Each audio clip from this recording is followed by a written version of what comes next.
இல்லையா? பரலோகத்திலிருந்து தேவன் இந்த உலகத்திற்கு அவதரித்து வந்தார். அப்ப தன்னை தாழ்த்தினார், வெறுமையாக்கினார், அடிமையாக்கினார். மனுஷனுடைய சாயல், மனுஷனுடைய இப்ப இருக்கிற சாயல் என்ன தெரியுமா? சொல்லுங்களேன். இது தேவனுடைய சாயலா? இல்ல. தேவனுடைய சாயலை நம்ம இழந்து போயிட்டோம். எப்ப தெரியுமா? எப்ப இழந்தோம்னா சொல்லுங்க. ஏதேன் தோட்டத்திலேயே நம்ம தேவனுடைய சாயலை இழந்து போயிட்டோம். ஏன்னா தேவன் நம்ம தம்முடைய சாயலாகவே மனுஷனை உண்டாக்கினார் இல்லையா? தேவன் நம்மோடு கூட உறவாடினார்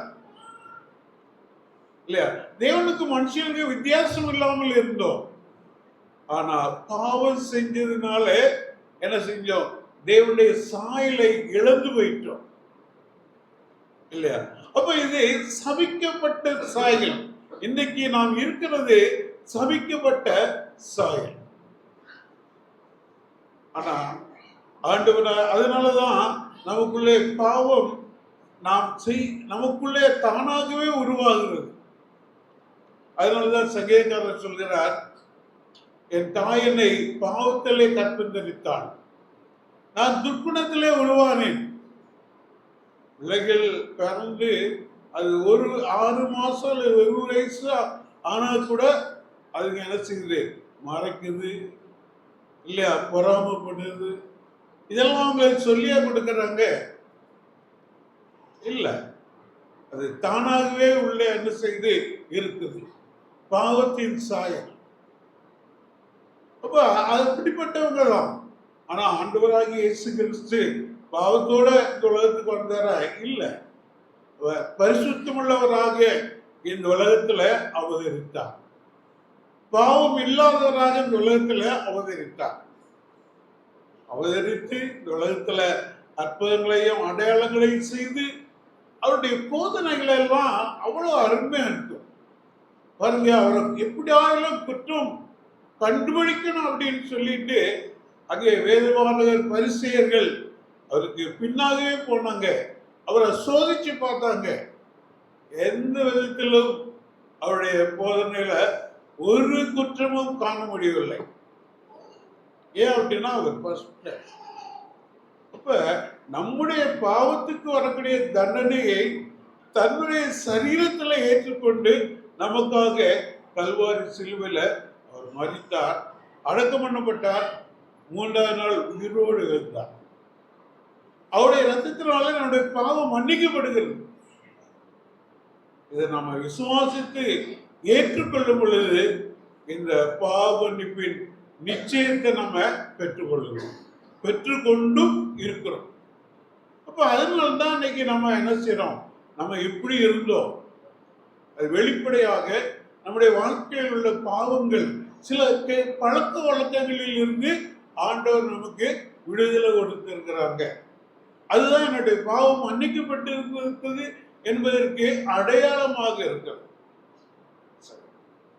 அதனால இன்னைக்கு அதிலிருந்து நம்மளை அந்த நாளிலிருந்து இந்த நாள் வரைக்கும் ஆண்டவர் நம்மளை எவ்வளவு அற்புதமாக நடத்தி கொண்டு வருகிறாங்க இல்ல. அதனாலதான் ஆண்டவர் சொல்றாங்க, இங்கே நீ மறவாதே இல்லையா? அதனால நம்ம ஆண்டவரை மறந்து போக கூடாது. அதை தரிசன புஸ்தகத்தில் இப்படி வாசிக்கிறோம். 51:12 ஏசாயா 51:12. நானே உங்களுக்கு ஆறுதல் செய்கிறவர், சாக போகிற மனுஷனுக்கும் புல்லு கொப்பாய் இருக்கிற மனுபுத்திரனுக்கும் பயப்படுவதற்கும் வானங்களை விரித்து பூமியை அசுவாரப்படுத்தி உன்னை உண்டாக்கின கர்த்தரை மறக்கிறதற்கும் நீ யார்? அதான் கேட்கிறாங்க, உன்னை உண்டாக்கின கர்த்தரை மறக்கிறதற்கு நீ யார்? பொதுவா உலக பிரகாரமாக நமக்கு பெற்றெடுத்து வளர்க்க தாயை நம்ம என்ன செய்யறதில்ல, மறக்கிறது இல்லை. அதான் சொல்றாங்க, மறக்காத.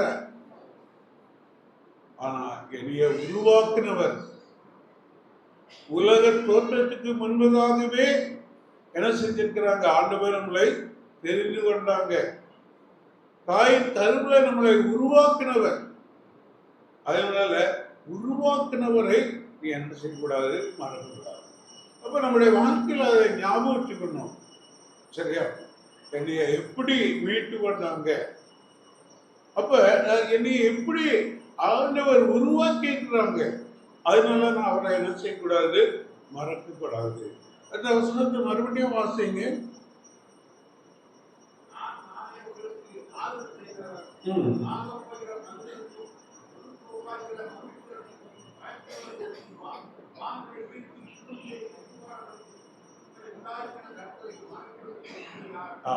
அப்ப ஆண்டவர் சொல்றாரு, நானே கர்த்தர்.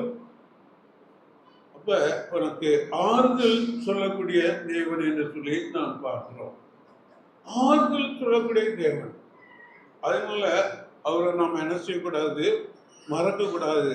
ஆனால் சங்கீதக்காரர்கள் சொல்லுகிறாரு, சங்கீதம் 9:17 வாசிங்க.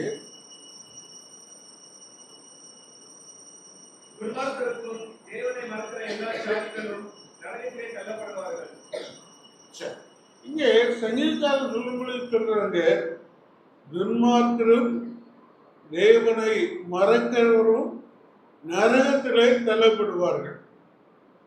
தேவனை மறந்தா நம்ம யாரு? துன்மார்க்கர் இல்லையா? தேவனை மறந்தா நாம் துன்மார்க்கர். எங்க போவோம்? யாராச்சும் ஆண்டவராகிய இயேசு கிறிஸ்துவை மறந்து வாழ்ந்தால் அல்லது ஏற்றுக்கொள்ளாமல் வாழ்ந்தால் அவங்க எங்க போவாங்கன்னா நரகத்துக்கு தான் போவாங்க. அதனால நம்ம என்ன செய்யக்கூடாது? தேவனை மறக்கப்படாது. அடுத்து தேவனுடைய கட்டளையை மறக்கக்கூடாது இல்லையா? தேவனுடைய கட்டளை நம்ம கையில இருக்கு இல்லையா? அதை நம்ம என்ன செய்யக்கூடாது? மறக்கக்கூடாது. சங்கீதம் 119:93 வசனத்தை வாசிப்போம்.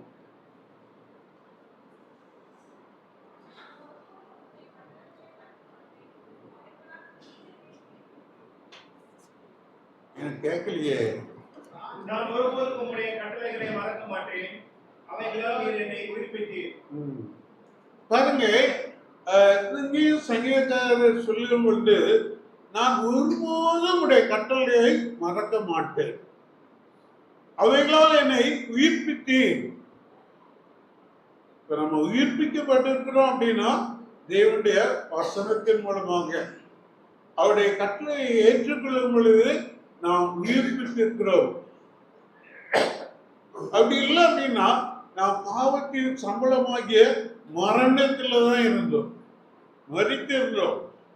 ஆனா சரீரம் உயிரோட இருக்கு, ஆனா நம்முடைய ஆத்மா மரித்து போயிருக்கிறது. அது நரகத்துக்கு தான் போகும். ஆனா தேவனுடைய வசனத்தின் மூலமாக நாம் மீட்கப்பட்டு இன்றைக்கு உயிர்ப்பிக்கப்பட்டிருக்கிறோம். சரியா? அப்ப தேவனுடைய வசனம் நம்மளை உயிர்ப்பிக்கிறது. அவருடைய கட்டளைக்கு நம்ம என்ன செய்யக்கூடாது? மறக்கக்கூடாது அப்படின்னு சொல்லிட்டு பார்க்கிறோம். அது சங்கீதத்தில் நம்ம இப்படி மறுபடியும் வாசிக்கிறோம். 119 சங்கீதம் 61 வசனம் வாசிங்க. துன்மார்க்கரின் கூட்டங்கள் என்னை கொள்ளையிட்டோம், உம்முடைய வேதத்தை நான் மறக்கவில்லை. இங்கேயும் சங்கீதக்காரர் சொல்லும் பொழுது, உடைய வேதத்தை நான் மறக்கவில்லை. சாட்சி சொல்லும் பொழுது, நான் வேதத்தை தினமும் வாசிக்கணும், தியானிக்கணும். இப்போ யூத் மீட்டிங்ல அப்படிதான் என்ன செய்யணும், இப்போ படிச்சுட்டு வர்றாங்க. ஏன்னா அவங்களுக்கு வருங்காலத்துல அதை வாசிக்க கூடாதபடிக்கு அநேக தடைகள் இருக்கிறது இல்லையா? செல்போன் இருக்கு, அதை நம்ம பைபிளை அதுல வாசிக்கணும்னா அதுக்கு எவ்வளவு அசிங்கமான விளம்பரங்கள் எல்லாம் வருது. இதை ஓபன் பண்ணுங்க அப்படின்னு சொல்லுது. அல்லது நம்ம அதை ஆஃப் பண்ணணும்னா கூட அது 1 நிமிஷமோ 1/2 நிமிஷமோ அது சொல்ல வேண்டியதெல்லாம் அது சொல்லிடுது. அதுக்கப்புறம் தான் அது ஆஃப் ஆகுது. இல்லை அப்படிதான் வச்சிருக்கிறாங்க. இன்னும் யூடியூப் யூஸ் பண்றவங்க, அது பண்றது இல்ல, பண்றவங்க அதை ஓபன் பண்ணனா நிறைய காரியங்கள் அசிங்கமா வருது. நம்முடைய வாழ்க்கைக்கு நல்லது போல முதல்ல காண்பிக்குது. அதை வாசித்தோம் அப்படின்னா அதனுடைய விளைவுகளை நம்ம பார்க்க முடியும். அப்ப இதெல்லாம் நம்மள என்ன செஞ்சுக்கிறது, கவர்ந்து கொள்ளுகிறது. அது சரி, அது போட்டும், அப்படியெல்லாம் நம்ம பார்க்கறது இல்லை. சில காமெடிகள் அது என்ன செய்யுதுன்னா, சரி காமெடி தானே அப்படின்னு சொல்லி நம்ம பார்க்க ஆரம்பிச்சா அது அப்படியே ஒண்ணுன்னா வந்துகிட்டே இருக்கும். நான் கூட கொஞ்ச நாள் இந்த ஏஐ மூலமாக ஒரு சின்ன பையன் நல்ல கருத்துக்களையும் சொல்றாங்க, காமெடியாகவும் பேசுறாங்க, அது பார்க்க ஆரம்பிச்சேன்.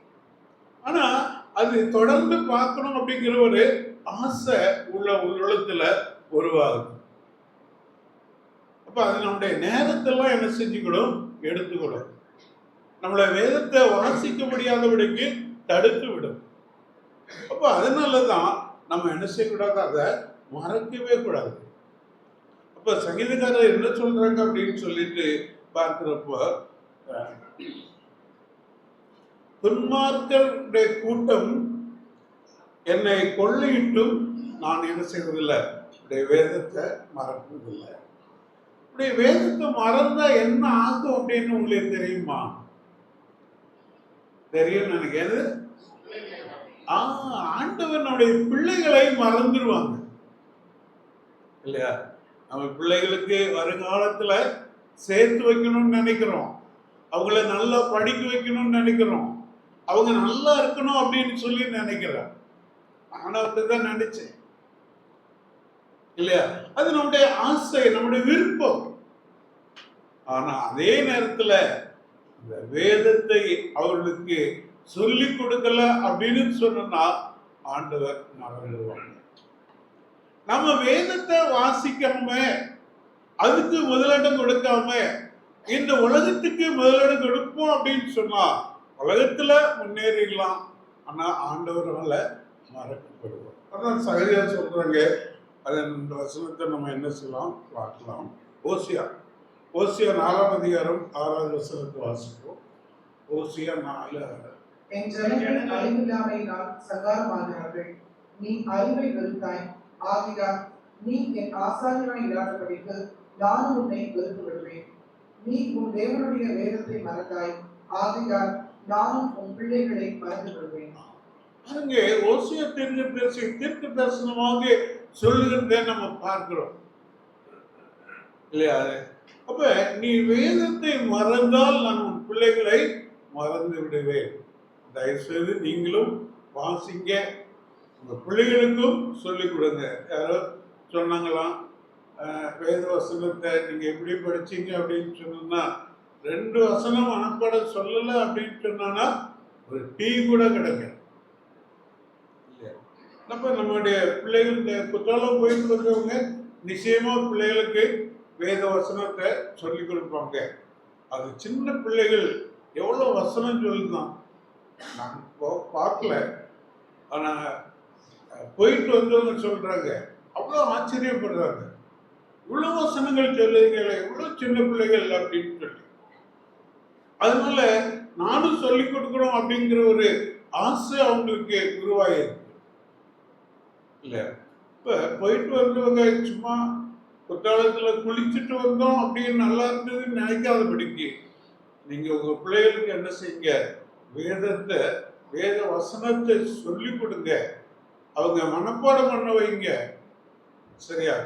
நீங்களும் அதோடு கூட சேர்ந்து, நான் வாசிக்கலைன்னா என் பிள்ளை வாசிக்க மாட்டான், அவனை மட்டும் வாசின்னா அவனை சொல்லுவான், நீங்களே வாசிக்கிறது இல்லை, என்னைய மட்டும் வாசின்னு சொல்றீங்களே அப்படின்னு சொல்லிடுவோம்.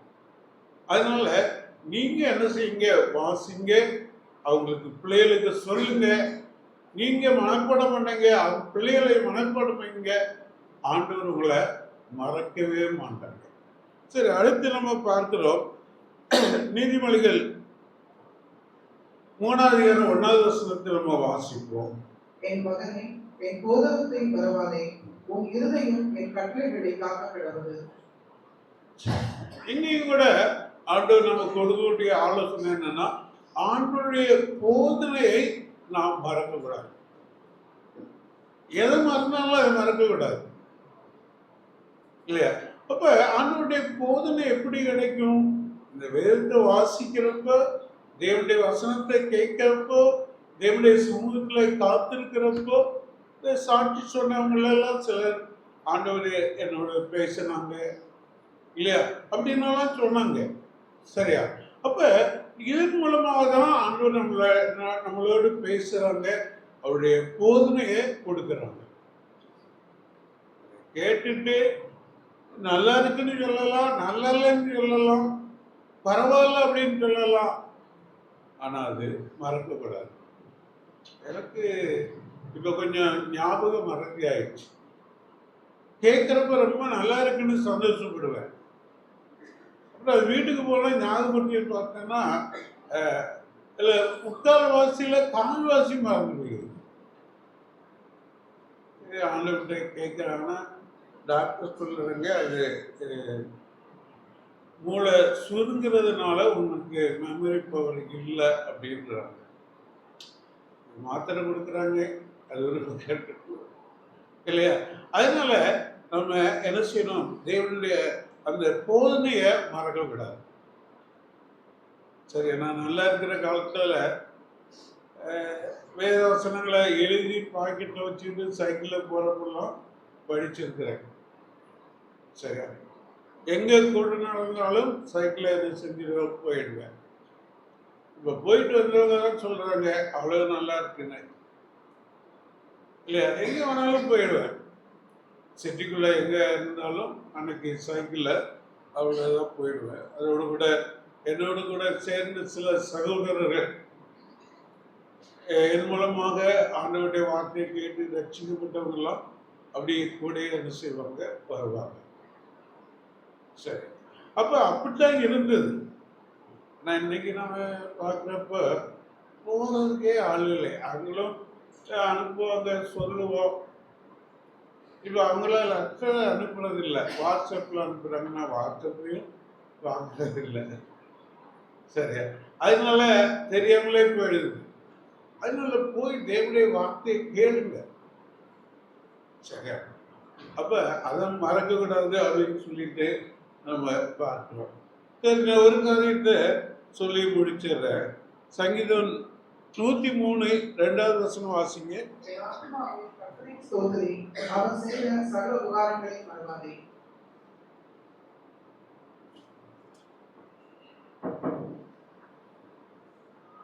இங்கேயும் சங்கீதக்காரர் சொல்லும்பொழுது சொல்றாங்க, அவர் செய்த சகல உபகாரங்களையும் மறவாங்க. சரியா? அப்ப சகல உபகாரங்களையும் மறவாது அப்படின்னு சொல்லிட்டு சொல்லுகிறத நாம் பார்க்கிறோம். இப்ப ஆண்டவர் நமக்கு செய்திருக்கிற உபகாரங்கள், செய்திருக்கிற நன்மைகள், இதெல்லாம் நம்ம என்ன செய்யறோம்? மறக்கவே கூடாது. சரியா? அப்ப இந்த புதிய வருஷத்துல நாம் இப்படிப்பட்ட ஒரு நல்ல ஒரு தீர்மானங்களோடு நாம் என்ன செய்வோம்? இந்த வருஷத்துக்குள்ள நாம் வாழ ஆரம்பிக்கும் இல்லையா? தேவனை மறக்கக்கூடாது, தேவனுடைய வார்த்தையை மறக்கக்கூடாது, தேவனுடைய போதனையை மறக்கக்கூடாது இல்லையா? இப்படி என்ன செய்யலாம்? அவருக்காக வாழுவோம். இப்படி கொஞ்சம் கொஞ்சமா நம்ம வாழ ஆரம்பிச்சோம் அப்படின்னு சொன்னோம்னா இன்னும் அதிகமா இந்த வருஷத்துல நிறைய காரியங்களை நம்ம என்ன செய்ய முடியும்? கற்றுக்கொள்ள முடியும். ஆண்டவர் நம்மளோட தொடர்ந்து பேசட்டும். நான் டைம் ஆயிடுச்சு. உங்களை ரொம்ப நேரம் உட்கார வைக்கல. அதனால நீங்க இந்த செய்திக்காக ஒரு சகோதரர் ஞானி ஜெபித்த பின்பு நீங்க அப்படியே கொஞ்ச நேரம் அமர்ந்துருங்க. நம்ம ஒரு பாட்டு பாடுவோம். அப்போ நீங்க காணிக்க கொடுக்கணும். அதுக்கப்புறம் நமக்கு டீ எல்லாம் என்ன செய்வாங்க, தருவாங்க. இவ்வளோ நீங்கள் இருக்கிற இடத்துல இருந்தீங்கன்னா டீ வாங்கிக்கிட்டு அதுக்கப்புறம் நீங்கள் போகலாம். இது குடிச்சிட்டு வெளியே போய் ஒருத்தருக்கு வாழ்த்து சொல்லலாம். இல்லைன்னா இது சின்ன இடமா இருக்கிறதுனால எல்லாம் எந்திரிச்சிட்டோன்னா அது ரொம்ப நெருக்கடியாக போயிடும். சரியா? அதனால தயவுசெய்து கொஞ்சம் அதை கடைப்பிடிப்போம். அன்னைக்கு 25ஆம் தேதி அதை கடைப்பிடிச்சாங்க, ரொம்ப நல்லா இருந்துச்சு இல்லையா? அதே போல் இவ்வளோ நேரம் உட்கார்ந்துருந்தீங்க, இதையும் நீங்கள் கொஞ்சம் உட்கார்ந்துருந்து இதை அனுசரிச்சிங்கன்னா நல்லாயிருக்கும் அப்படின்னு சொல்லி நம்புகிறேன். அதனால் நம்ம வாலிபர்கள் இந்த ஜெபம் பண்ணுறப்போ இதெல்லாம் எடுத்து நாங்கள் தேவையெல்லாம் என்ன செய்வாங்க, போட்டு வைப்பாங்க. அதுக்கப்புறம் ஒரு பாடல் பாடுறவங்க பாடல் ரெடியாக எடுத்து வச்சுக்கோங்க. அப்போ இந்த அங்கேருந்து வந்துடலாம் இல்லையா? ஆமாம். பின்னாடி உட்கார்ந்து இருக்கிறவங்க எந்திரிச்சு வந்து உங்களுக்கு ஒரு பைபிள் மார்க்கரும் வாக்குத்தத்த அட்டையும் எடுத்துக்கிடணும். அதோடு கூட அப்படி போகிறப்போ உங்கள் ஸ்நாக்ஸோட கையில் கொடுத்துருப்பாங்க. அதோட கூட நீங்கள் போய் இருக்கிற இடத்துல அமர்ந்து என்ன செய்யலாம், மற்றவங்களுக்கு வாழ்த்துட்டு சொல்லலாம், இல்லைன்னா இந்த ஸ்நாக்ஸ் சாப்பிட்டுக்கிடலாம். அதுக்குள்ளே உங்களுக்கு டீயும் கொண்டு வந்து கொடுத்துருவாங்க. அது உங்களுக்கு அதுக்கப்புறம் நீங்கள் எந்திரிச்சு ஒவ்வொருவரையும் பார்த்து பேசிடலாம். அதுக்கப்புறம் அருமையான பாடல்கள் இருக்கு. நிறைய பேர் நல்லா பாடல்கள் பாடுகிறோன்னு சொல்லியிருக்கிறாங்க. அப்போ ஏறக்குறைய ஒரு 1:30 மணி அல்லது 2 மணிக்கு இந்த பாடல்கள் என்ன செய்யும், ஆரம்பிக்கப்படும். அப்போ அருமையான பாடல்கள் பாடுவாங்க இசையோட. அதை நீங்கள் கேட்டு என்ன செய்யலாம், மகிழ்ந்து சந்தோஷமாக வீட்டுக்கு போகலாம். சரியா? ஜெபம் பண்ணுங்க.